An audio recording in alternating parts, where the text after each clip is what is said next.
voting out Mari, while in some ways I was a bit pigeonholed into it, was me taking the game I'd been playing, which was about building relationships with a lot of different people, and taking the game into my own hand and making a move. I'm not trying to be a victim. I'm not playing victim and saying, oh, woe is me, I had to vote my friend out. No, I played the game and I made a move, and I did what I felt was best for my game. And I had to, but it sucked. I love Mari. She's like the coolest too. She's like a YouTube person. She's someone I'd like wish I could be friends with in the real world, but I would think that I'm like not cool enough to be her friend in the real world. And she's like kind and smart and funny, and I hate it.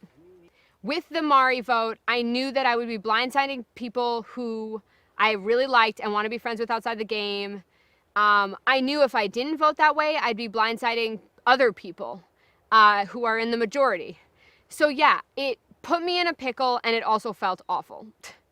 Well, one thing I'm learning about this game as I go along is that in real life, I over-apologize for a lot of things. Like, I apologize when I run into someone on the sidewalk. Or when I apologize when someone runs into me on the sidewalk.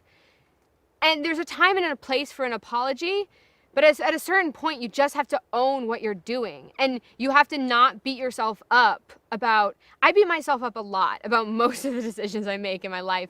And I can't do that out here. Like, I couldn't sit next to Zeke sort of berating me and absorb it completely. I had to absorb it, understand where it was coming from, and also understand that I didn't have to kick myself around for hours and hours about it. Like, I made a move, and I'm allowed to do that. Another thing I'm learning about the game is it's impossible to take emotion out of it. I knew that I made a move to put me with the majority alliance, and I still felt awful because I love Zeke and I still felt bad.